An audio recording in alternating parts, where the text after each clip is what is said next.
اللہ اکبر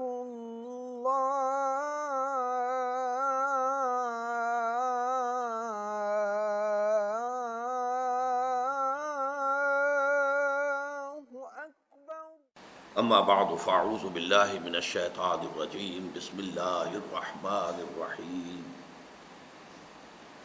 رب اشرح لی صدری ویسر لی امری واحلل عقدۃ من لسانی یفقہوا قولی اللہم ربنا الہمنا رشدنا واعصمنا من شرور انفسنا اللہم ارنا الحق حقا وارزقنا اتباعہ وارنا الباطل باطلا وارزقنا اجتنابہ آمین یا رب العالمین۔ کل ہم اس کتابچے اسلام کی نشأت ثانیہ کرنے کا اصل کام کا مطالعہ 21ویں صفحے کے نصف تک کر چکے تھے۔ آج میں کل والا معاملہ نہیں کروں گا کہ سابقہ دہراؤں، بلکہ ہم براہ راست اب آگے بڑھیں گے۔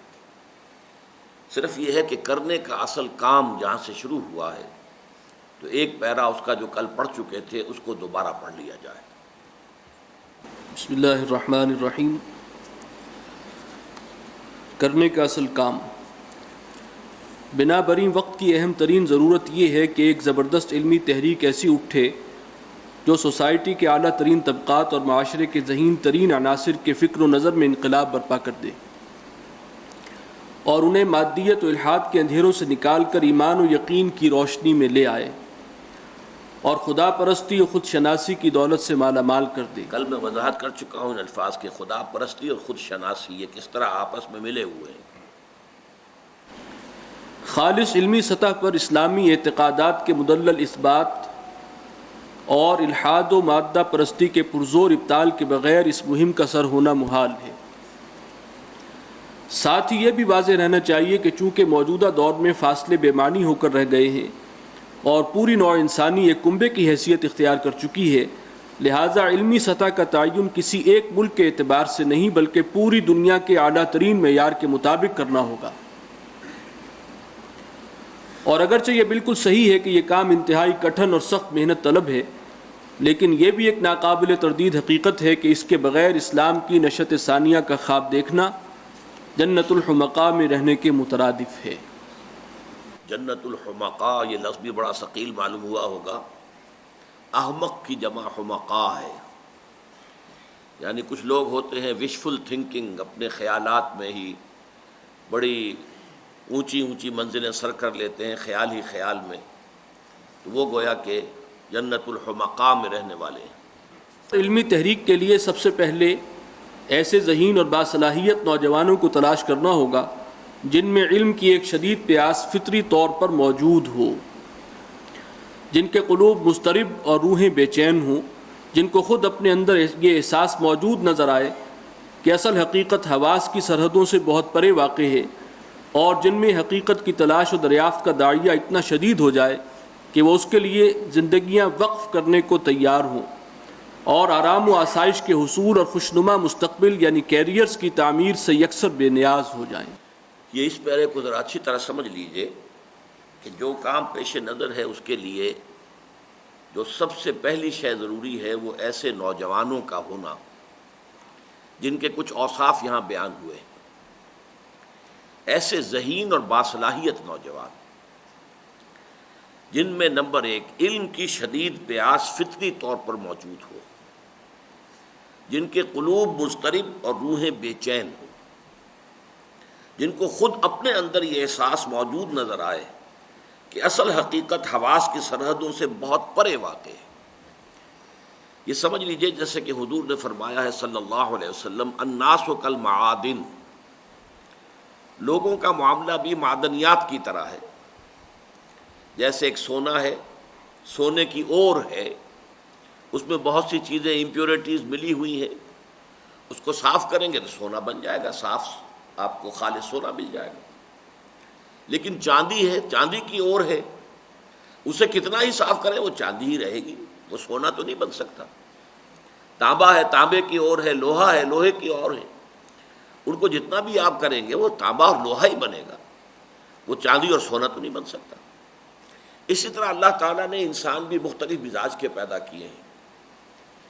ان میں خاص قسم کے لوگ وہ ہوتے ہیں جنہیں جدید سائیکالوجی کی اصطلاح میں انٹروورٹس کہا جاتا ہے.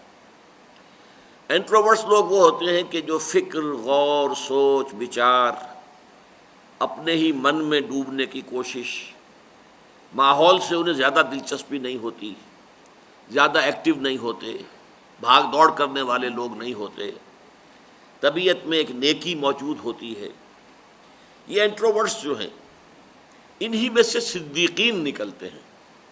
انبیاء کرام کی تصدیق کرنے والے سب سے پہلے جو لوگ آگے بڑھتے صدیقین، وہ در حقیقت اسی مزاج کے حامل لوگ ہوتے ہیں. اس اعتبار سے جو یہ میں نے عرض کیا ہے کہ ان میں علم کی ایک پیاس فطری طور پر موجود ہوتی ہے. بعض لوگوں کو کوئی دلچسپی علم سے نہیں ہوتی، وہ بھاگ دوڑ عمل، اس کے اندر اتنی ان کی دلچسپی ہوتی ہے، اتنے اس میں مگن ہوتے ہیں کہ علم کے مسائل انہیں کہیں بودر ہی نہیں کرتے.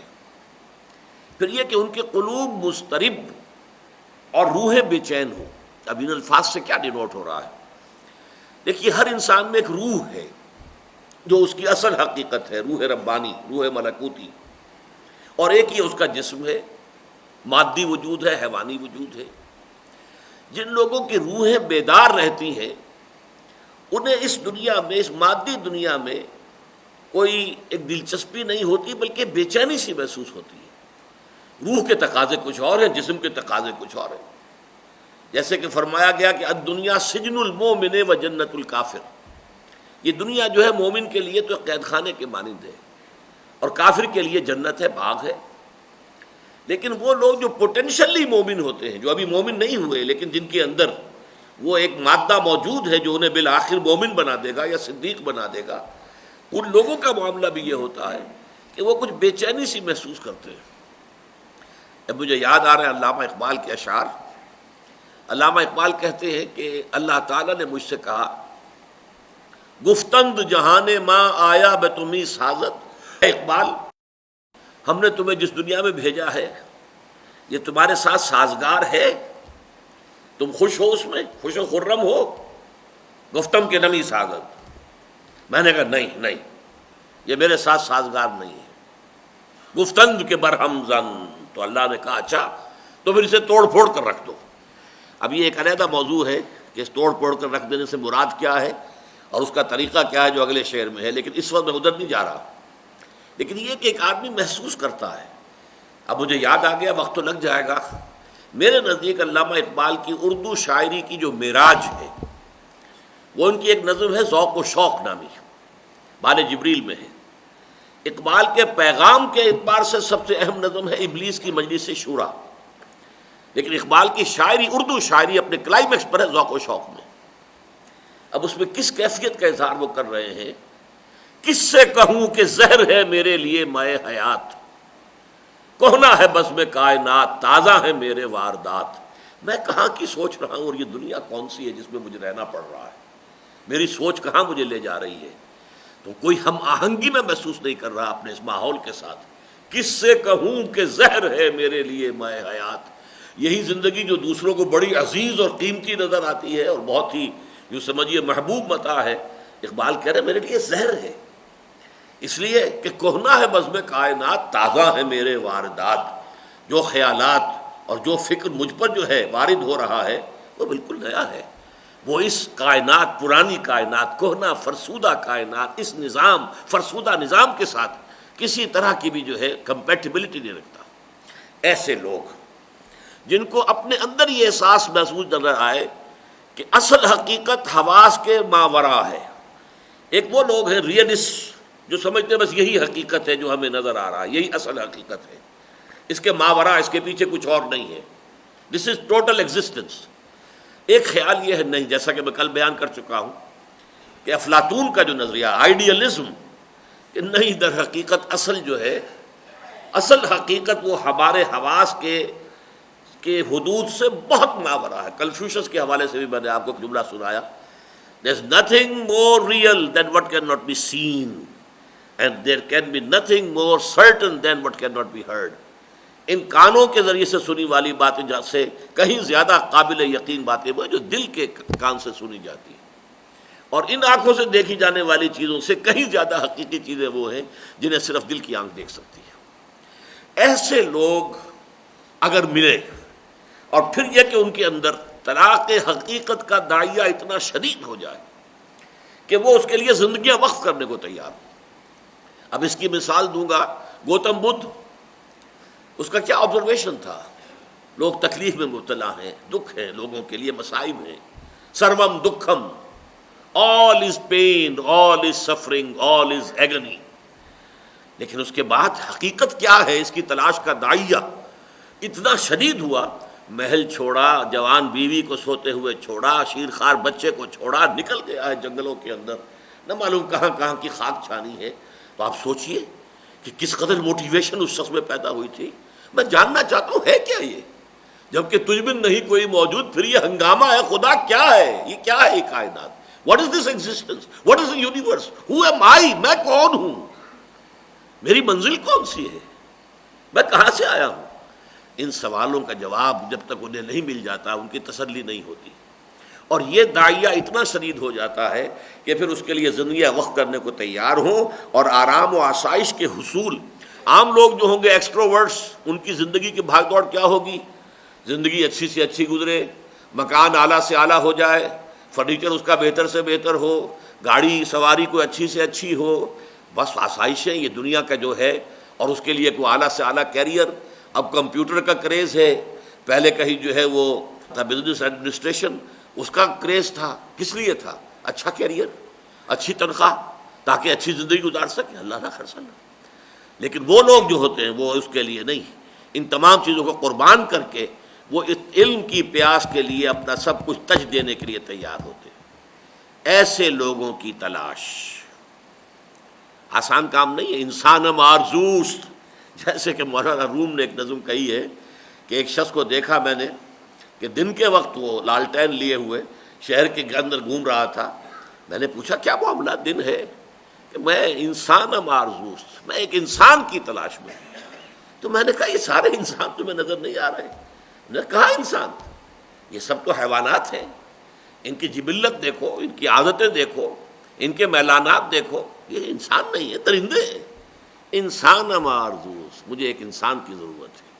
ایسے انسانوں کی تلاش جو ہے یہ پہلا مرحلہ ہے، اور بہت مشکل مرحلہ ہے۔ ایسے نوجوانوں کو اولاً انسان کی آج تک کی سوچ بچار کا مکمل جائزہ لینا ہوگا، اور اس کے لیے ضروری ہوگا کہ وہ انسانی فکر کی پوری تاریخ کا گہرا مطالعہ کریں۔ اس اعتبار سے منطق، ماوراء الطبیعات، نفسیات، اخلاقیات اور روحانیات ان کے مطالعے اور غور و فکر کا اصل میدان ہوں گے۔ اگرچہ ضمنی طور پر عمرانیات اور طبیعیات کی ضروری معلومات کی تحصیل بھی ناگزیر ہوگی۔ یعنی ایسے لوگوں کا اصل فیلڈ کیا ہوگا؟ وہ تو منطق، ماوراء الطبیعات جس کو ہم کہتے ہیں میٹا فزکس یعنی فلسفہ، اسی طریقے سے اخلاقیات، ایتھکس بھی اسی کا حصہ ہے، نفسیات، سائیکالوجی، معلوم تو ہو کہ ہمارا ذہن کیسے کام کرتا ہے، ہمارے اندر محرکات عمل کون کون سے ہیں، انسان کے اندر کون کون سی فورسز جو ہیں وہ ورک کر رہی ہیں، اور روحانیات، اخلاقیات، یہ ہے ان کا اصل فیلڈ اسٹڈی کے لیے۔ لیکن اس کے ساتھ ظاہر بات ہے کہ دنیا میں جو دوسرے علوم ہیں، عمرانیات، پولیٹیکل سائنس، اکنامکس، اس کا بھی کچھ نہ کچھ اندازہ ہونا چاہیے، اور اس سے بھی آگے بڑھ کر فزیکل سائنسز کا بھی، کہ آج دنیا کہاں پہنچ چکی ہے، فزکس کہاں تک پہنچ چکی ہے، کیمسٹری کہاں تک پہنچ چکی ہے، چاہے ان میں مہارت نہ ہو لیکن ایک اجمالی جو ہے ان کے ذہن میں خاکہ موجود ہونا چاہیے۔ فکر انسانی کے اس گہرے اور تحقیقی مطالعے کے ساتھ ساتھ ان کے لیے ضروری ہوگا کہ وہ وحی آسمانی اور اس کے آخری جامع اور مکمل ایڈیشن یعنی قرآن حکیم کا گہرا مطالعہ، حقیقت کی تلاش اور حقیقت نفس الامری کی دریافت کے نقطہ نگاہ سے کریں۔ قرآن کا مطالعہ دیکھیے ایک اس اعتبار سے ہو سکتا ہے کہ ہمیں اس سے احکام کا استنباط کرنا ہے۔ ایک فقیہ جو ہوتا ہے وہ قرآن مجید کی ان آیتوں سے دلچسپی رکھتا ہے جن سے کچھ احکام نکلتے ہیں، حلال، حرام، فرض، واجب، اس کو اس سے دلچسپی ہے۔ باقی قرآن مجید میں حکیمانہ، فلسفیانہ مضامین آ رہے ہیں، اس سے دلچسپی نہیں۔ اسی طریقے سے کوئی شخص قصص النبیین کتاب لکھ رہا ہے تو اسے تو سارے قصے ہی دیکھنے ہیں کہ جو بھی قرآن مجید میں وارد ہوئے ہیں، یا یہ کہ اہل کتاب کے ساتھ کیا رد و قضا ہوئی ہے یہ دیکھنی ہے۔ لیکن ایک یہ ہے کہ انسان یہ جاننے کے لیے کہ what's the reality of existence, یہ کائنات ہے کیا، اس کی حقیقت کیا ہے، میں کون ہوں، میری حقیقت کیا ہے، ان اصل بنیادی مسائل کو سمجھنے کے لیے قرآن کا مطالعہ کریں. حقیقت کی تلاش اور حقیقت نفس الامری، یہ معاملہ جو ہے اصل میں اس کی حقیقت کیا ہے. ایک تو وہ ہے جو نظر آ رہا ہے، لیکن اس کے پیچھے ہے کیا؟ جیسے کہ حضور کی ایک بڑی دعا ہے جو مسنون دعاؤں میں ہے، اللہم ارنی حقیقت الاشیاء کما ہی، اے اللہ مجھے تو چیزوں کی اصل حقیقت دکھا جو جیسے کہ وہ فی الواقع ہے. وہ ظاہر میں جو کچھ ہے وہ تو سب کو نظر آ رہا ہے. میں چاہتا ہوں کہ اصل حقیقت، اس کو کہا اقبال نے، اے اہل نظر ذوق نظر خوب ہے لیکن جو شے کی حقیقت کو نہ دیکھے وہ نظر کیا. ذوق نظر اپنی جگہ ہے، خوش رنگ ہے کوئی چیز، رنگ و روپ اچھا ہے، گلاب بڑا اچھا ہے، یہ چمیلی کا جو پھول ہے بہت خوبصورت ہے، یہ تو ظاہر کی بات ہوئی. اس کی اصل حقیقت کو دیکھنے کی کوشش کریں. اب یہ جو جملے آ رہے ہیں، یہ جو ذرا بورڈ لکھے ہوئے ہیں، یہ مجھے بہت عزیز ہیں، بہت عزیز ہیں. میں نہیں کہہ سکتا کس کیفیت میں میرے قلم سے یہ لکھے ہیں، میں ادیب نہیں ہوں سرے سے، نہ میں کوئی مصنف ہوں، لیکن یہ کہ یہ ایک عجیب کیفیت کا اظہار ہوتا ہے میرا جب میں خود پڑھتا ہوں الفاظ کو. پھر اگر ایسا ہو کہ قرآن کی روشنی ان پر واضح ہو جائے، اس کا پیغام انہیں اپنی فطرت کی آواز معلوم ہو، اس کے نور سے ان کے قلوب و اذہان منور ہو جائیں، آفاق و انفس کی حقیقت و ماہیت کے بارے میں تمام بنیادی سوالوں کا تشفی بخش جواب انہیں مل جائے. قرآن کے مطالعے سے اگر یہ کیفیت حاصل ہو جائے، قرآن کی روشنی ان پر واضح ہو جائے، اس کا پیغام انہیں محسوس ہو میری اپنی فطرت کی آواز سے. اس لیے کہ روح جو ہے، روح کا تعلق اللہ کی ذات کے ساتھ ہے، اور یہ کلام قرآن مجید بھی اللہ کا ہے. تو یہ تو گویا کہ گرائی ہیں آپس میں، جو پنجابی میں کہتے ہیں، ایک جگہ سے آئے ہیں، پڑوسی ہیں. جیسے کہیں اجنبی کسی ملک میں آپ کہیں ہوں، کوئی بھی پاکستانی وہاں نظر نہ آتا، اچانک کہیں کوئی پاکستانی نظر آئے تو کتنی کشش محسوس ہوتی ہے. آپ اس کے اندر لپکتے ہیں، اس سے گفتگو کرتے ہیں. تو اسی طریقے سے مولانا روم نے اس کا نقشہ کھینچا ہے کہ روح انسانی قرآن کو جب سنتی ہے تو کہتی ہے از کجامی آدی آواز دوست، یہ میرے دوست کی آواز کہاں سے آ رہی ہے. تو در حقیقت جب یہ ہم آہنگی ہوتی ہے فطرت کے اندر اور قرآن مجید کے اندر، اور اس کے لیے ایک اور لفظ میں استعمال کیا کرتا ہوں، جب کہ سمپیتھیٹک وائبریشن ہوتی ہے. آپ نے شاید کبھی دیکھا ہو، سائنس میں تجربے ہوتے ہیں، کچھ چیزوں کے اندر جو ہے ایک طرح کی حرکت پیدا کر دی جائے تو اس سے اسی طرح کی دوسری چیز میں بھی حرکت سمپیتھیٹک پیدا ہو جائے گی اس کے ساتھ. اسی طریقے سے قرآن مجید ارتعاش پیدا کر دے ہماری روح کے اندر، اور اندر سے یہ گواہی ملے کہ یہ حق ہے، اس کے نور سے ان کے قلوب و اذہان منور ہو جائیں. آفاق و انفس، ابھی جو میں کہہ رہا تھا، آفاق یہ کیا ہے؟ کائنات، اس کی حقیقت کیا ہے؟ What's this creation? What's the reality of creation? Who am I? Am I an animal اور سم تھنگ ایلس؟ کیا میرے اور شمپینزی میں اور گوریلے میں صرف اتنا ہی فرق ہے جتنا کہ گدھے اور گھوڑے میں؟ گھوڑا ذرا ڈیفائنڈ اینیمل ہے، گدھا بیچارہ ذرا کورس ہے، باقی کیا فرق ہے ان میں؟ وہی ان کی طبیعیات ہیں، وہی ان کی نفسیات ہیں، وہی ان کی ضروریات ہیں، وہی ان کے اینیمل انسٹنکٹس ہیں، every thing is the same. تو شمپینزی میں اور ہم میں بھی اتنا ہی فرق ہے یا کچھ اور فرق ہے؟ کوئی اسینشل ڈفرینس ہے، یا ہم بھی صرف ذرا سے زیادہ ہائر ایوولوشن کے لیول پر آ گئے؟ بس نہیں، ہماری اصل حقیقت وہ روح ربانی ہے جو ہم کل پڑھ چکے ہیں. فَإِذَا سَوَّيْتُهُ وَنَفَخْتُ فِيهِ مِن رُوحِي فَقَعُوا لَهُ سَاجِدِينَ.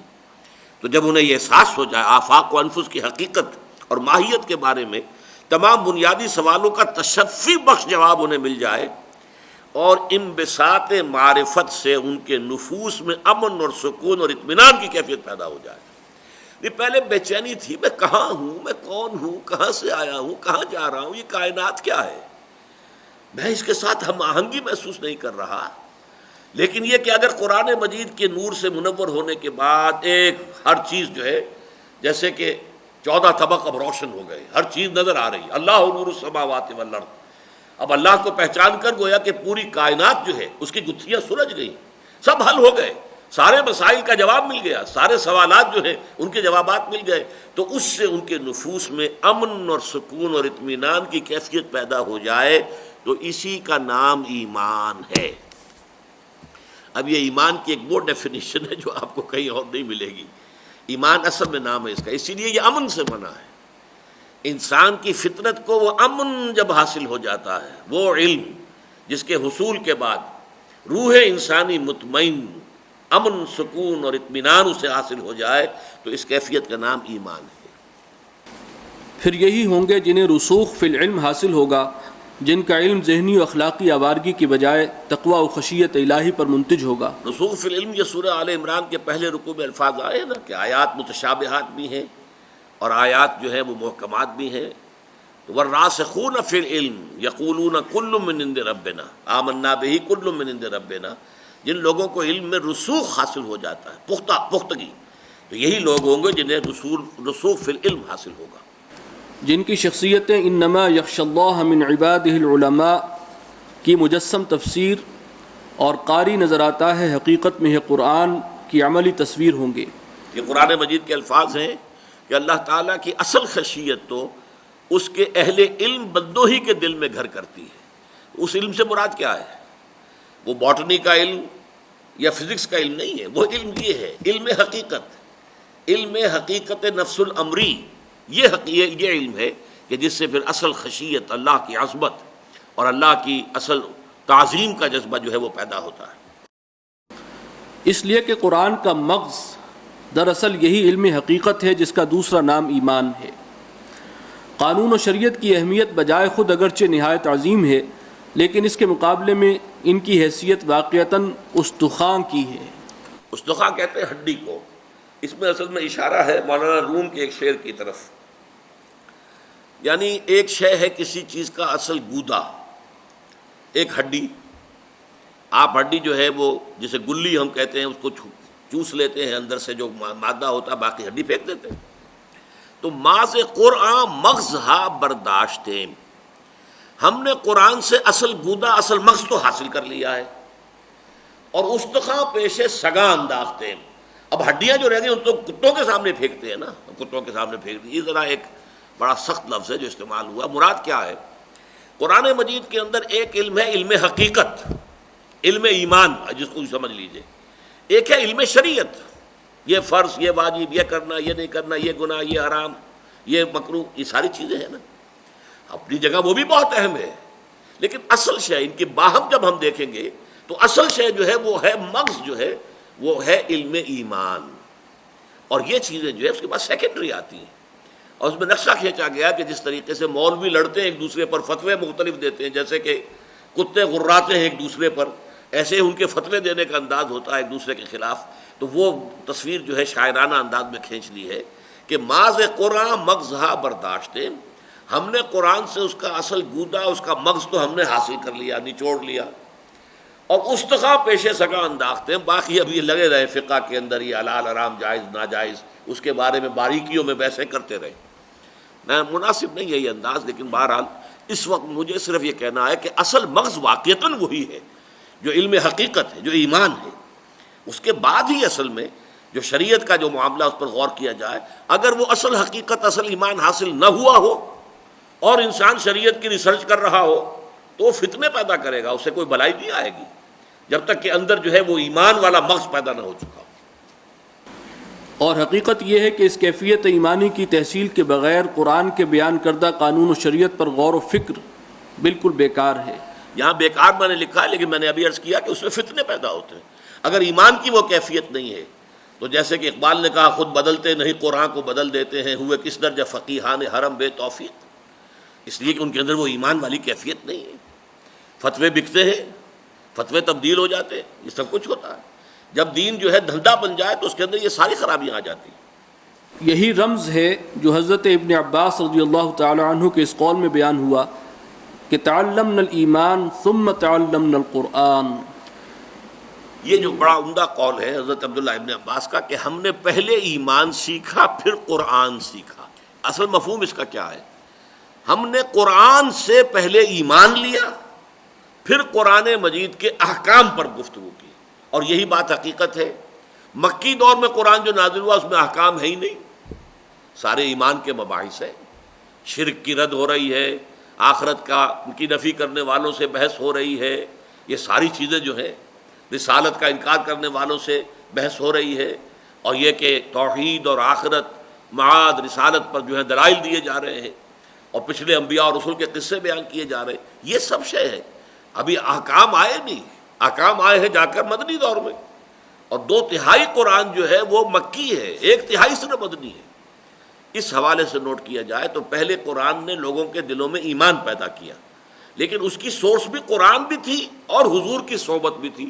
وہ جو ایمان کا میں نے کل بحث کی تھی کہ حضور کی صحبت، آپ تو یوں سمجھئے کہ بہت بڑی فرنس تھے، سٹیل فرنس تھے ایمان کی دہکتی ہوئی جو ہے بٹی آپ کا سینہ مبارک تھا، اس سے ایمان کی شعاعیں جا رہی تھی۔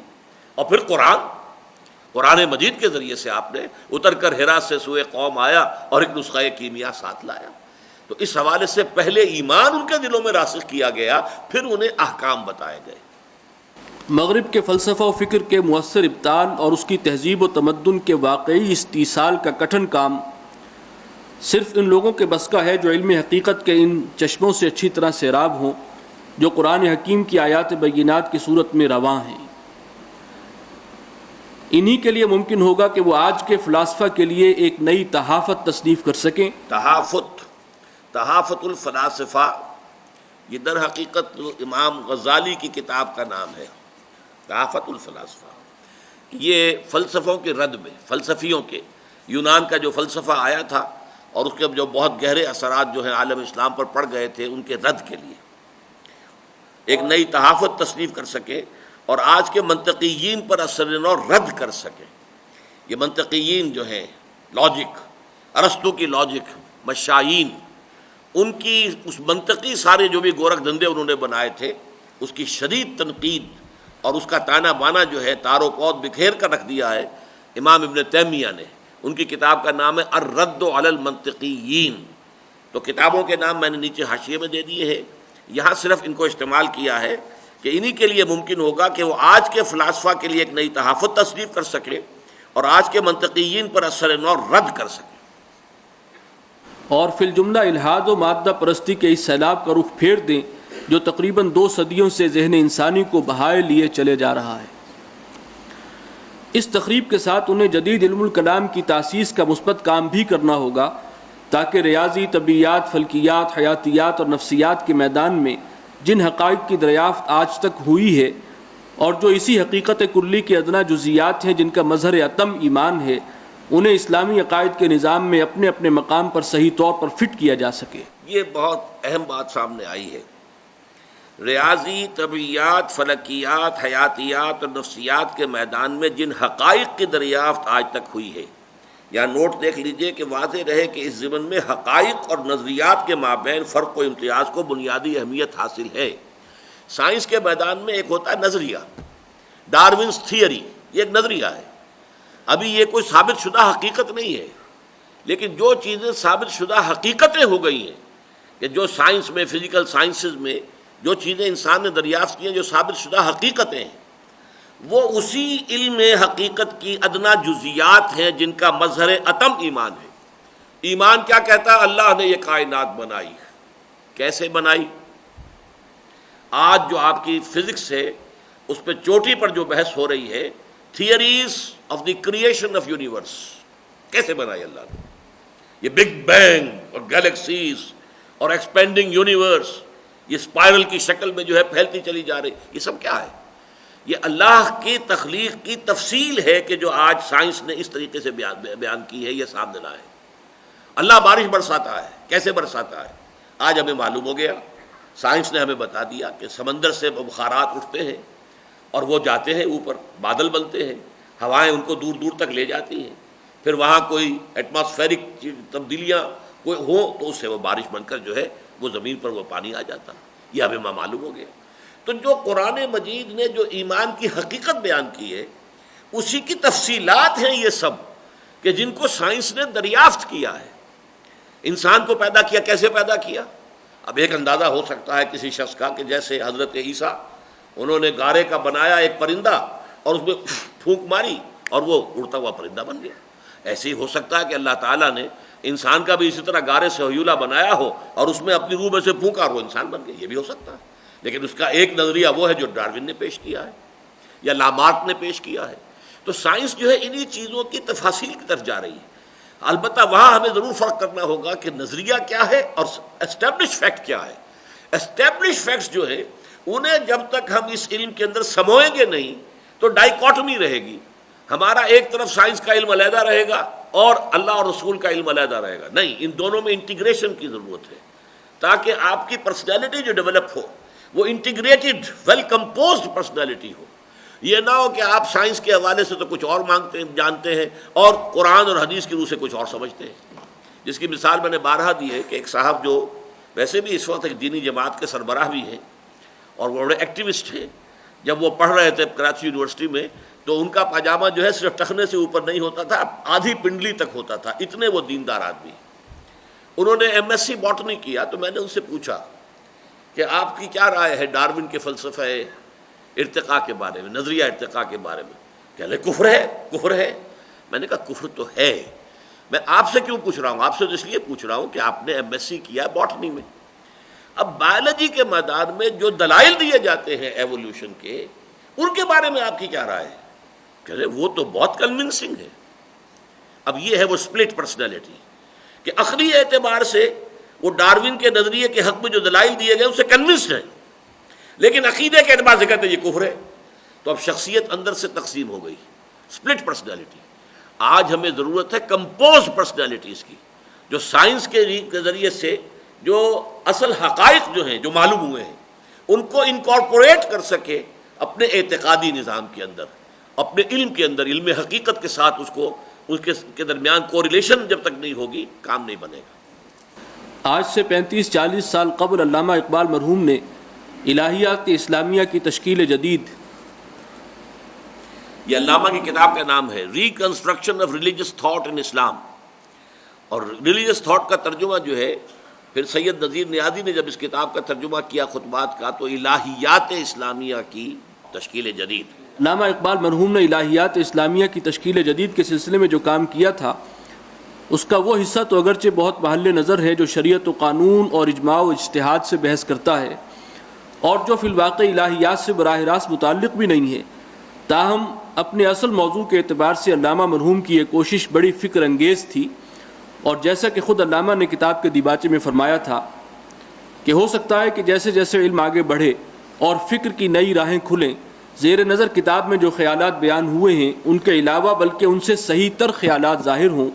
ہمارا فرض یہ ہے کہ ہم انسانی فکر کے ارتقاء کا ایک آزاد تنقیدی نقطہ نگاہ سے مسلسل جائزہ لیتے رہیں، اور اگر انہی خطوط پر کام جاری رہتا اور کچھ باہمت لوگ اس کے لیے اپنی زندگیاں وقف کر دیتے تو ایک بہت وقیع و قابل قدر کام ہو جاتا. لیکن افسوس کہ خود علامہ مرحوم کے حلقہ اثر میں سے بھی کسی نے اس میدان کو اپنی جولانی طبع کے لیے منتخب نہیں کیا. علامہ کے جو یہ خطبات ہیں reconstruction of religious thought in Islam, یہ اصل میں جدید علم کلام کا پرائمر ہے، جسے میں کہتا ہوں جیسے کہ ہر چیز میں پہلے قاعدہ ہوتا ہے، پھر کتاب اول، پہلی کی کتاب، دوسری کی کتاب، تیسری کی کتاب. تو جدید علم کلام جو آج ہمیں ضروری ہے در حقیقت اس کا پرائمر ہے یہ خطبات جو ہیں علامہ اقبال کے. اس میں ایک چیز سے مجھے اس وقت بھی اختلاف تھا، لیکن اللہ کا شکر ہے کہ بعد میں یہ حقیقت منکشف ہو گئی. اس وقت جو اقبال اکیڈمی کے ڈائریکٹر ہیں ڈاکٹر سہیل عمر، ان کا ایک تحقیقی مقالہ اس موضوع پر آیا سامنے، اور وہ یہ ہے کہ اصل میں علامہ کو اجتہاد کے بارے میں کچھ مغالطے لاحق ہو گئے تھے کہ علامہ شبلی نے اپنی کتاب علم الکلام میں شاہ ولی اللہ دہلوی کے کچھ اقتباسات نقل کیے تھے اور ان میں غلطی کی تھی. غلطی جان بوجھ کر کی یا غلطی سہون ہو گئی. عبارت میں قطع و برید بھی ہوا ہے، بعض چیزیں چھوڑ دی گئیں، بعض جگہ اپنے جملے جو ہے اس میں شامل کر دیے گئے. اس سے علامہ کو مغالطہ ہوا کہ واقعتاً یہ شاہ ولی اللہ کے خیالات ہیں، اور شاہ ولی اللہ ظاہر بات ہے بہت اونچی شخصیت ہے. اس کی بنا پر علامہ اقبال نے بھی کچھ اس کے آس پاس کے خیالات ظاہر کر دیے. وہ میں نے اس وقت بھی جب یہ کتابچہ لکھا ہے اس وقت بھی میں ان خیالات کو صحیح نہیں سمجھتا تھا، لیکن ایک سوء ظن تھوڑا سا جو تھا علامہ کے بارے میں مجھے اس معاملے میں وہ اب دور ہو گیا کہ اصل میں وہ مغالطے کی بنیاد پر تھا، اور مغالطہ اصل میں علامہ شبلی نے پیدا کیا ہے، تو اس کا الزام جو علامہ شبلی کو جانا چاہیے. ویسے یہ اجماع اور قیاس اور اجتہاد یہ اصل میں الہیات کا موضوع نہیں ہے، یہ سٹرکچر آف اسلام، وہی شریعت، ماد قرآن مغزہ برداشت استخا، یہ استخا کے ساتھ ایک مسئلہ ہے. لہذا اس کا تعلق اصل میں جو اصل موضوع ہے اس کتاب کا اس کے ساتھ ہے بھی نہیں. لیکن جو اصل موضوع ہے یعنی اسلامی عقائد کو جو higher mathematics, higher physics, higher psychology, ان تینوں کے ساتھ ہم آہنگ کر کے علامہ نے جو دکھایا ہے وہ واقعتاً ان کا بہت بڑا کارنامہ ہے۔ افسوس یہ ہے کہ ان کے حاشیہ نشین اور ان کے آس پاس بیٹھنے والے لوگ، ان کے صحبت میں رہنے والے لوگ، ان میں سے کسی نے یہ کام کیا نہیں۔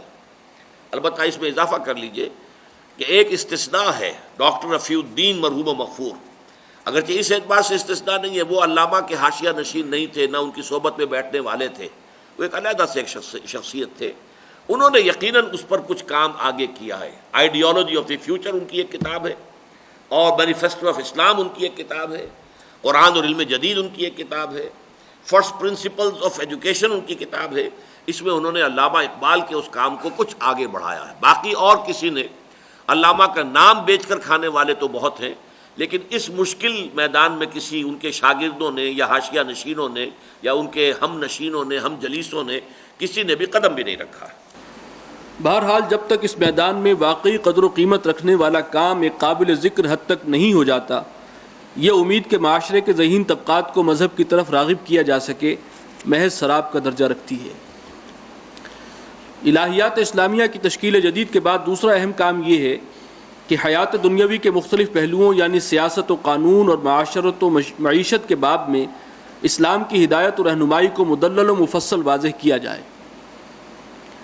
اس ضمن میں جیسا کہ عرض کیا جا چکا ہے، پچھلے 50-60 سال کے عرصے میں خاصا کام مصر اور بر صغیر ہند و پاک میں ہوا ہے۔ خصوصاً جماعت اسلامی اور الاخوان المسلمون نے اسلامی نظام حیات اور عدالت الاجتماعیہ فی الاسلام کو تصنیف و تالیف کا مرکزی موضوع بنایا ہے۔ یا یہ نوٹ کر لیجئے کہ دیکھیے، میں نے پہلے سب سے ہائی لیول دیا ہے الہیات اسلامیہ کی تشکیل جدید، علم کلام، ایمان کا تعلق جوڑنا ان تمام سائنسز کے ساتھ، ان سائنسز کے ذریعے سے جو معلومات حاصل ہوئی ہیں، جو حقائق دریافت ہوئے ہیں، ان کو انٹیگریٹ کرنا ایمان کے ساتھ، یہ ہے سب سے اونچا کام اور سب سے مشکل کام۔ اس کے بعد سیکنڈ لیول ہے لوور ڈاؤن، وہ کیا ہے کہ حیات انسانی کے مختلف گوشوں سے متعلق سوسائٹی کو کیسے آرگنائز کیا جائے گا، معیشت کا نظام کیا ہوگا، کیا چیزیں جائز ہوں گی، کیا ناجائز ہوں گی، کس چیزوں کو روکا جائے گا، کس کو پروموٹ کیا جائے گا۔ یہ ہے در حقیقت سوشل سائنسز، عمرانیات۔ اس میں پولیٹیکل سائنس ہے، اکنامکس ہے، سوشولوجی ہے، وغیرہ وغیرہ۔ اس ضمن میں البتہ یہ ہے، اس سیکنڈ لیول پر کافی کام ہوا ہے پچھلی صدی میں۔ یہاں تو میں نے لکھا ہے 50-60 سال، اب 33 سال اور جمع کر لیجئے، اور چونکہ اب وہ 20ویں صدی ختم ہو چکی تو اب پچھلی صدی ہم کہیں گے۔ جماعت اسلامی اور ان کے مؤسس مولانا مودودی نے کافی کام کیا۔ سود کے موضوع پر ان کی کتاب بڑی مارکت الارا ہے، سماجی مسائل میں پردہ نامی کتاب بڑی مارکت الارا ہے، یہ انہوں نے بہت کام کیا ہے۔ اسی طریقے سے اسلام کا نظام حیات پر ان کے چھوٹا سا کتاب چاہے لیکن بہت وقی ہے۔ یہ کام مصر میں بھی ہوا ہے، اور یہ میں آپ کو بتا چکا ہوں پہلے دن سے کہ عالم عرب کا فکری امام مصر ہے، اور عجم کا جو اسلام ہے، مسلمان غیر عرب مسلم عالم اسلام، اس کا فکری امام ہندوستان رہا ہے۔ لہذا یہ کام بھی وہیں ہوا۔ پہلا وہ مسئلہ بھی تھا کہ سر سید ہندوستان میں پیدا ہوئے، مفتی محمد عبدو مصر میں پیدا ہو گئے، تحریکیں چلی تو جماعت اسلامی کی تحریک یہاں شروع ہو گئی، الاخوان وہاں شروع ہو گئی۔ اسی طرح یہ تصنیف و تالیف کا کام جو ہوا ہے معاشیات اور سیاسیات کے ضمن میں، ہندوستان میں ہوا اور مصر میں ہوا۔ تاہم اس سارے کام کو بس ایک اچھی ابتدا قرار دیا جا سکتا ہے، اور ادھر کچھ عرصے سے مکھی پر مکھی مار دینے اور تقریباً ایک سی سطح اور ایک سے معیار کی مسئلہ یہ ہوا تعلیفات۔ کہ جب مولانا مودودی نے پاکستان میں آ کر جماعت کو سیاست کے میدان میں ڈال دیا تو اب یہ علمی کام کرنے کے لیے مواقع نہیں رہے، اس لیے کہ جب سیاست میں آ گئے تو ہر آدمی کی ضرورت ہے ورکر کی حیثیت سے کہ میدان سیاست میں اب الیکشن ہونے والا ہے تو جان پر بنی ہوئی ہے، ہر شخص کو اسی کے لیے بھاگ دوڑ کر دی ہے۔ اور یہ علمی کام ہوتا ہے سکون کے ساتھ، کہیں علیحدہ بیٹھ کر لوگ غور و فکر کر رہے ہیں۔ تو یہ کام پاکستان میں آنے کے بعد ختم ہو گیا، اس حوالے سے اس کام میں ارتقاء نہیں ہوا، ایک جگہ آ کر وہ رک گیا ہے۔ تو اسے ایک اچھی ابتدا تو کہا جا سکتا ہے، لیکن واقعہ یہ ہے کہ ہم یہ نہیں کہہ سکتے کہ اس ضمن میں بھی تقاضے سارے کے سارے بتمام و کمال پورے ہو گئے۔ تاہم اس سارے کام کو بس ایک اچھی ابتدا قرار دیا جا سکتا ہے، اور ادھر کچھ عرصے سے مکھی پر مکھی مار دینے اور تقریباً ایک سی سطح اور ایک سے معیار کی تالیفات مختلف ناموں کے ساتھ شائع کر دینے کا جو سلسلہ چل نکلا ہے، اس نے بہت حد تک اس اساسی کام کی اہمیت بھی ختم کر دی ہے، جو بجائے خود خاصا قابل قدر تھا۔ اس ضمن میں یہ بات اچھی طرح سمجھ لینے کی ہے کہ نیم خواندہ یا بقول مولانا اصلاحی پڑھے کم لکھے زیادہ لوگوں کی تصنیفات و تالیفات کی ایک خاص یعنی تکنیک. ایسے لوگ کہ جنہوں نے اپنی تعلیم تو بہت زیادہ حاصل نہیں کی لیکن لکھنے میں ان کا قلم چل نکلا ہے، مصنف بہت بڑے بن گئے. تو پڑھے کم لکھے زیادہ، پڑھے لکھے کو اس طریقے سے مولانا اصلاحی نے تقسیم کیا.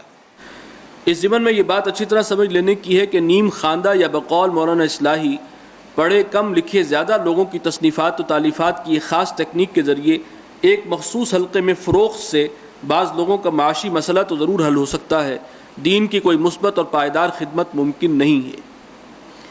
آج کی دنیا میں خصوصاً اعلیٰ ذہنی صلاحیتیں رکھنے والے لوگوں کے پاس اتنا وقت نہیں کہ وہ مسلمہ علمی قابلیت رکھنے والے لوگوں کے سوا کسی مصنف یا مؤلف کی جانب التفات کر سکیں.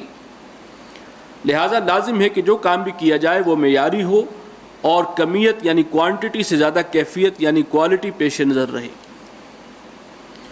اس کام کے لیے بھی ظاہر ہے کہ ایک طرف موجودہ دنیا کے مسائل و معاملات کا صحیح فہم اور عمرانیات کے مختلف میدانوں میں جدید رجحانات کا براہ راست علم ضروری ہے، اور دوسری طرف قرآن و سنت میں گہری ممارست لازمی ہے.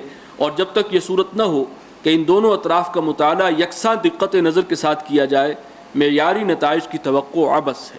یعنی ہمارے ہاں اس وقت کیا ہے کہ یا تو پھر یونیورسٹیوں میں پڑھ رہے ہیں تو اکنامکس میں تو پی ایچ ڈی ہو گئی ہے، پولیٹیکل سائنس میں پی ایچ ڈی ہو گئی ہے، قرآن اور سنت سے اور دین سے واقف ہی نہیں ہے. یا یہ کہ دارالعلوموں میں پڑھ رہے ہیں، وہ قرآن قال اللہ و قال الرسول جو ہے اس کے تو ماہر ہو گئے، لیکن جدید نظریہ ریاست کیا ہے، یہ کیپٹلزم کی بنیادیں کیا ہیں، بینکنگ نظام کیا ہے، یہ سارا معاملہ جو ہے، مالیات کا نیا نظام، یہ ساری چیزیں ان کے لیے میں نہیں ہیں. تو یہ یک رخا وہ بھی اور یک رخا یہ بھی، اس سے تو کام نہیں چل سکتا جب تک کہ دونوں طرف سے گہری ممارست، گہری ایکسپرٹیز اور گہری واقفیت جو ہے دونوں کی موجود نہ ہو. عملی اقدامات. متذکرہ بالا علمی تحریک کے اجراء کے لیے فوری طور پر دو چیزیں لازم ہیں. ایک یہ کہ عمومی دعوت و تبلیغ کا ایک ایسا ادارہ قائم ہو جو ایک طرف تو عوام کو تجدید ایمان اور اصلاح اعمال کی دعوت دے. یہاں ذرا یہ انڈر لائن کر لیجئے، عمومی دعوت و تبلیغ کا ایک ایسا ادارہ. اب ہم ایک دم آسمان سے زمین پر آ گئے ہیں. پہلے ہم بات کر رہے تھے کہ اوپر جو ایک فکری جو ہے غلبہ ہے یورپ کی تہذیب کا، علوم ہے، فنون ہے، جب تک کہ اس میں ہم شگاف نہیں ڈالیں گے. لیکن اب ہم بات کر رہے ہیں زمین پر عمومی دعوت اور تبلیغ کا ایک ادارہ قائم کیا جائے. اس کی وضاحت میں بعد میں کچھ کروں گا، لیکن اس کو یہاں پر نوٹ کر لیجیے. ایک یہ کہ عمومی دعوت و تبلیغ کا ایک ایسا ادارہ قائم ہو جو ایک طرف تو عوام کو تجدید ایمان اور اصلاح اعمال کی دعوت دے، اور جو لوگ اس کی جانب متوجہ ہوں ان کی ذہنی و فکری اور اخلاقی و عملی تربیت کا بندوبست کرے، اور ساتھ ہی اس علمی کام کی اہمیت ان لوگوں پر واضح کرے جو خلوص اور دردمندی کے ساتھ اسلام کی نشت ثانیہ کے آرزو مند ہیں. اور دوسری طرف ایسے ذہین نوجوان تلاش کرے جو پیش نظر علمی کام کے لیے زندگیاں وقف کرنے کو تیار ہوں. آج کے دور میں جبکہ مادیت اور دنیا پرستی کا قلوب و اذہان پر مکمل تسلط ہے، اور کچھ تو فی الواقع طلب معاش کا مسئلہ اتنا کٹھن ہو گیا ہے کہ اکثر لوگوں کو اپنی ساری صلاحیتیں اور توانائیاں اسی کے حل پر مرکوز کرنا پڑتی ہیں، پھر معاشرے کا عام رجحان یہ ہو گیا ہے کہ جو ذرا اس سطح سے بلند ہوتا ہے اس پر معیار زندگی کو بلندتر کرنے کی دھن سوار ہو جاتی ہے. اس قسم کے نوجوانوں کا ملنا بظاہر محال نظر آتا ہے. یعنی جو ہمارا ماحول ہے اس وقت، اور ظاہر بات ہے ان 33 برسوں میں تو اور زیادہ شدید ہو گیا ہے، معاشی مسئلہ لوگوں کے لیے واقعتاً اپنی بنیادی ضروریات جو ہیں زندگی کی، انہی کے لیے حصول کے لیے اپنی پوری توانائیاں اور ساری صلاحیتیں صرف کر دینی پڑتی ہیں.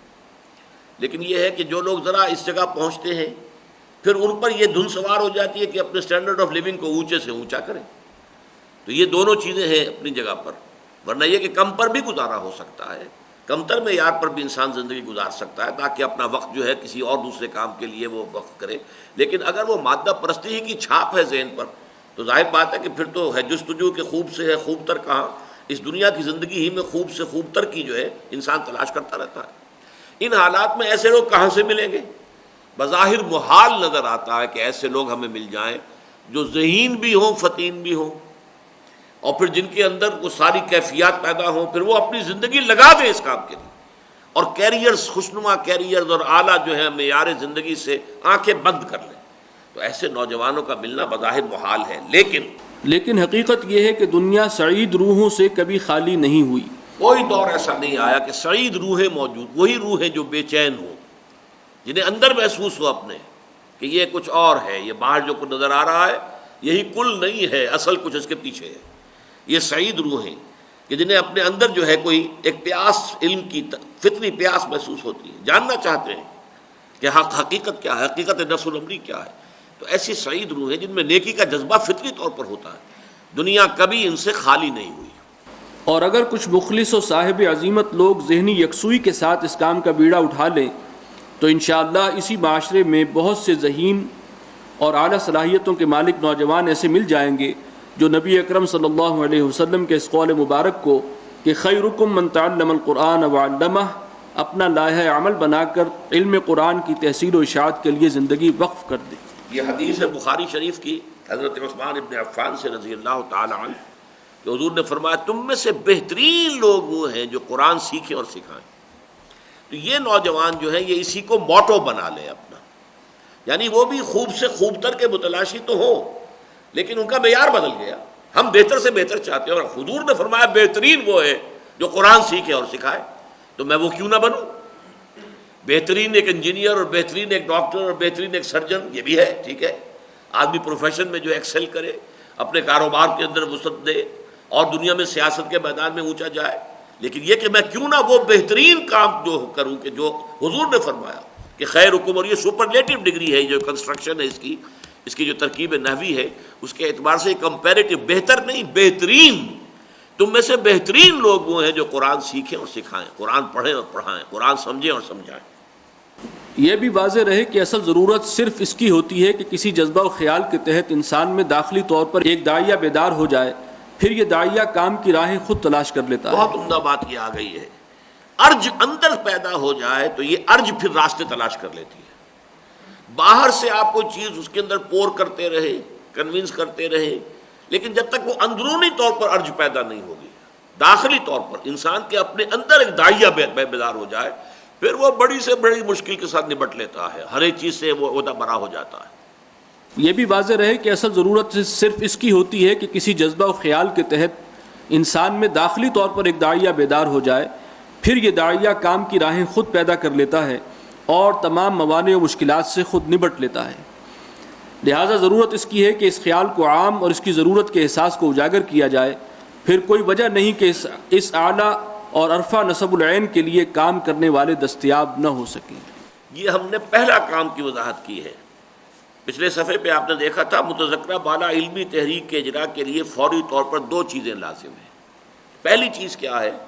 عمومی دعوت و تبلیغ کا ایک ایسا ادارہ جو عام طور پر لوگوں کو اپنے ایمان کو تازہ کرنے کی دعوت دے اور جو اس کے قریب آ جائیں ان کی علمی، ذہنی، فکری تربیت، اخلاقی تربیت کا اہتمام کریں، اور ساتھ ہی انہیں بتائیں کہ یہ کام جو ہے اللہ کے دین کا غلبہ، یہ اس کے بغیر نہیں ہو سکتا کہ ایک فکری اور علمی جو ہے انقلاب برپا کیا جائے. اس کام کی اہمیت ان کے سامنے آ جائے اور پھر اس کے اندر سے لوگوں کو تلاش کیا جائے کہ جو اس کے لیے جو اپنی زندگیاں وقف کرنے کو تیار ہو.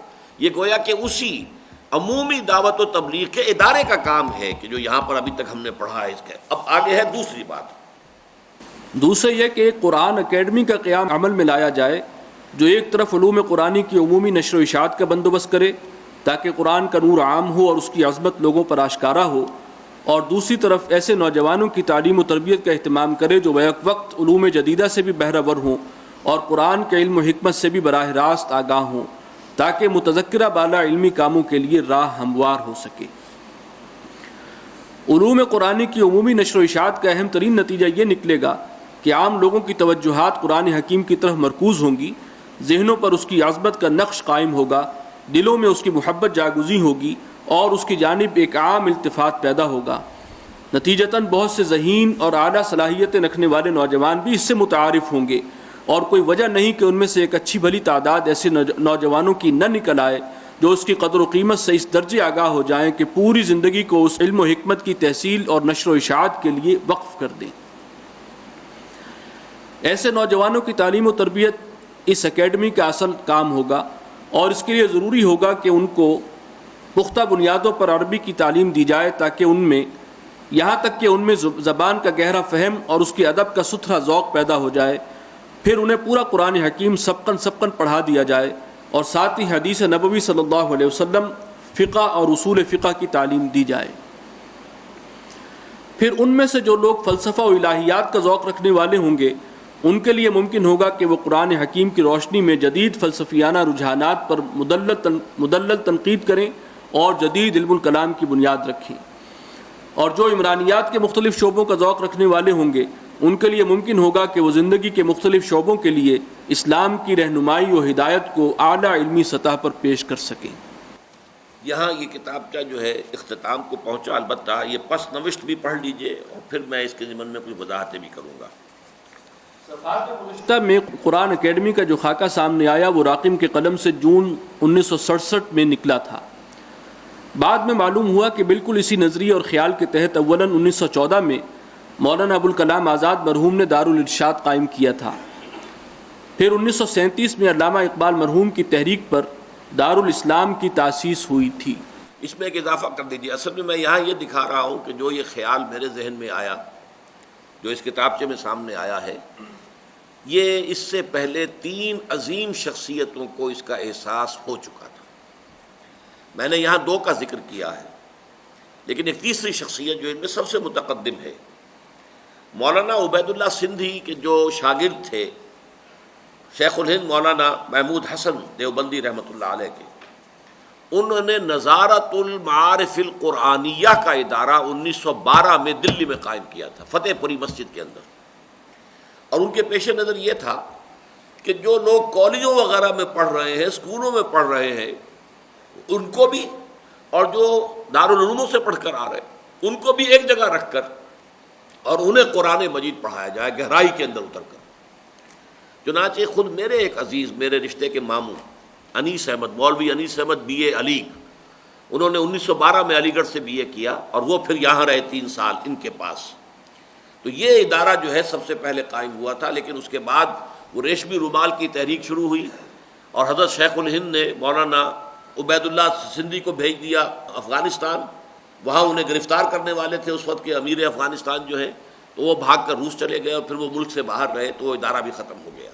لیکن یہ خیال جو تھا اس وقت بھی گویا کہ سامنے آ گیا تھا کہ اب ایک طرف جو ہے دیوبند چل رہا ہے اور دوسری طرف علی گڑھ چل رہا ہے، ایک رو یہ ہے ایک رو یہ ہے، یہ دونوں روئیں علیحدہ علیحدہ چلیں تو جو یہ جسد ملی ہے یہ تو منقسم ہو جائے گا، سپلٹ ہو جائے گا۔ جیسے میں نے کہا ایک شخص جو ہے اس کی پرسنالٹی سپلٹ ہو گئی، اور ایک قوم اور ایک امت ہے وہ سپلٹ ہو گئی۔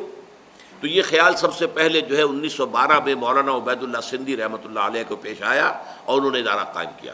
دوسرا پھر مولانا ابوالکلام آزاد نے یہ 1914-15 میں دارالارشاد کے نام سے قائم کیا تھا کلکتے میں، اس کی عبارت بھی ابھی ہم پڑھ لیں گے، لیکن اس یہاں پر میں نے مغالطے کے ساتھ یہ لکھا ہوا ہے کہ اس کی شاید اینٹیں بھی کہیں نہیں رکھی گئیں، یعنی اس کی کوئی تعمیر بھی نہیں ہوئی، ایسی بات نہیں ہے۔ بعد میں معلوم ہوا کہ وہ ادارہ قائم ہوا، چند سال وہ ادارہ بھی چلا، لیکن پھر مولانا ابوالکلام آزاد بھی وہ تحریکی آزادی ہند کے اندر جب زیادہ نمایاں ہوئے اور گرفتار ہوتے چلے گئے تو ادارہ ختم ہو گیا۔ اور تیسری اسکیم جو تھی وہ علامہ اقبال کی تھی، اور یہ ہے کوئی سن 35-36 کی بات کہ علامہ اقبال جو ہیں ان کے ایک نیاز مند تھے چودھری نیاز علی خان، یہ ضلع گرداسپور کے زمینداروں میں سے تھے، راجپوت تھے۔ ان کے بیٹے آج کل لاہور میں ہے کے ایم اعظم صاحب، جو اخبارات میں مضامین وغیرہ ان کے چھپتے رہتے ہیں، دانشوروں میں ہیں اس وقت لاہور کے۔ تو چودھری نیاز علی خان صاحب جو ہیں یہ سول انجینئر تھے، ریٹائر ہو کر آئے علامہ کے پاس، انہوں نے کہا کہ میرے پاس اب پیسہ بھی کافی ہے، ویسے میں بڑا زمیندار پہلے ہی ہوں، تو میں کوئی دین کا کام کرنا چاہتا ہوں، آپ بتائیے کیا کروں، میں کچھ پیسے خرچ کرنے کے لیے تیار ہوں۔ علامہ نے کہا اچھا تو تم گاؤں میں دیہاتی فضا میں ایک ادارہ قائم کرو جس میں گریجویٹس جو ہوں، کالجوں سے پڑھ کر جو لوگ نکلے ہوں گریجویٹ، انہیں رکھ کر قرآن پڑھایا جائے، اور ایک دیہاتی ماحول میں جو ہے فطرت سے قریب تر ان کی تربیت بھی کی جائے۔ لہذا اس کے لیے دارالاسلام جو ہے ٹرسٹ قائم کیا انہوں نے، عمارتیں بھی بنی، لیکن اس کے لیے پھر علامہ نے، انہیں ہندوستان میں کوئی ایسا شخص نظر نہیں آیا کہ جو انگریزی تعلیم یافتہ گریجویٹس، اور اس زمانے کے گریجویٹس آج کے گریجویٹس نہ سمجھیے، وہ ان کی صلاحیت اور ان کی جو ہے قابلیت بہت ہوتی تھی کہ ان کو مطمئن کر سکے قرآن پر، ایسا عالم چاہیے۔ تو علامہ کو یہ خیال ہوا حسن ظن کہ مصر میں ہمیں شاید ایسا عالم مل جائے۔ تو اس وقت کے جو ریکٹر تھے الازہر یونیورسٹی کے انہیں خط لکھوایا کہ ہم ایسا ادارہ قائم کر رہے ہیں، تو ہمیں کوئی ایسا عالم آپ دیجئے کہ جو جدید تعلیم یافتہ لوگوں کو قرآن پڑھا کر اور اس قرآن پر مطمئن کر سکے۔ ان کا ادھر سے معذرت نامہ آ گیا کہ ایسا آدمی ہمارے پاس بھی کوئی نہیں ہے، لہذا وہ اسکیم جو ہے ٹیک آف ہی نہیں کر سکی۔ البتہ چونکہ عمارتیں بن چکی تھیں، لہذا جب علامہ ہی کی دعوت پر مولانا ابو العلا مودودی حیدرآباد دکن سے آئے لاہور، تو یہاں اس ادارے میں پھر ان کو رکھا گیا۔ وہاں انہوں نے جماعت اسلامی کی تاسیس کے بعد جماعت کا مرکز وہاں قائم رہا ہے تقسیم ہند تک۔ تو ان عمارتوں کا تو کچھ مصرف اچھا ہو گیا، لیکن وہ اصل کام جو ہے وہ شروع نہیں ہو سکا۔ اس کی یہاں پہ تفصیل ہے کچھ۔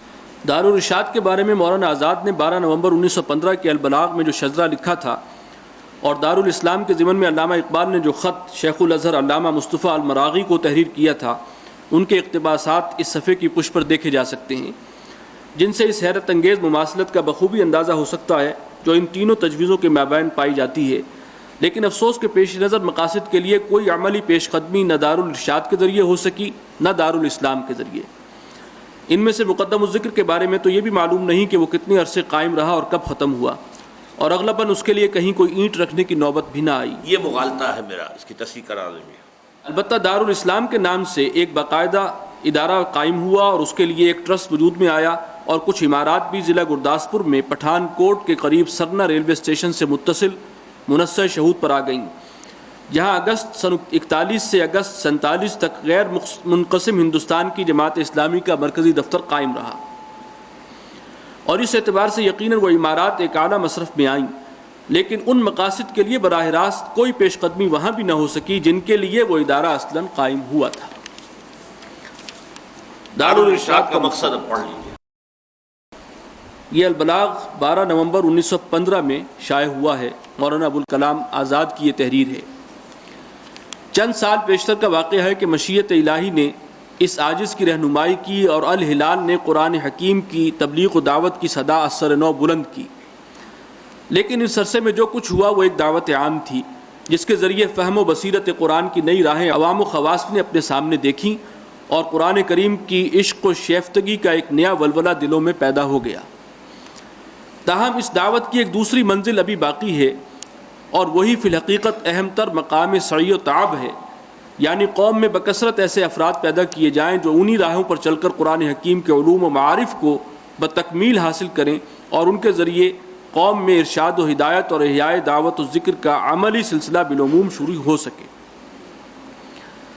دارالارشاد کا مقصد یہی ہے کہ دعوت الی القرآن کی اس دوسری منزل کا سر و سامان ہو، اور تھوڑے وقت اور بہت زیادہ صرف علم و فکر سے ایک ایسی جماعت پیدا کی جائے جو قرآن حکیم کی دعوت و تبلیغ کی خدمت اور اصلاح و ارشاد امت کا فریضہ سر انجام دے سکے۔ البلاغ 12 نومبر 1915۔ دارالاسلام کا مقصد یہ وہ اس خط سے اقتباس ہے کہ جو علامہ اقبال نے مصطفیٰ المراغی کو لکھا تھا، اس کی کوٹیشن ہے۔ ہم نے ارادہ کیا ہے کہ علوم جدیدہ کے چند فارغ التحصیل حضرات اور علوم دینیہ کے چند ماہرین کو یہاں جمع کریں۔ یہ ایسے حضرات ہوں جن میں اعلیٰ درجے کی ذہنی صلاحیتیں ہوں، اور ان کی رہنمائی کے لیے ہم ایک ایسا معلم جو کامل اور صالح ہو اور قرآن حکیم میں مہارت تامہ رکھتا ہو، نیز انقلاب دور حاضرہ سے بھی واقف ہو، مقرر کرنا چاہتے ہیں، تاکہ وہ ان کو کتاب اللہ اور سنت رسول اللہ صلی اللہ علیہ وسلم کی روح سے واقف کرے، اور تفکر اسلامی کی تجدید یعنی فلسفہ، حکمت، اخلاق، سیاسیات اور اقتصادیات کے علوم میں ان کی مدد کرے، تاکہ وہ اپنے علم اور تحریروں کے ذریعے تمدن اسلامی کے دوبارہ زندہ کرنے کے لیے جہاد کر سکے۔ یہ خط تھا کہ جو لکھوایا تھا، جس کا جواب یہ آیا کہ ہمارے پاس ایسا آدمی نہیں ہے۔ سبحانک اللہم و بحمدک، نشہد ان لا الہ الا انت، نستغفرک و نتوب الیک۔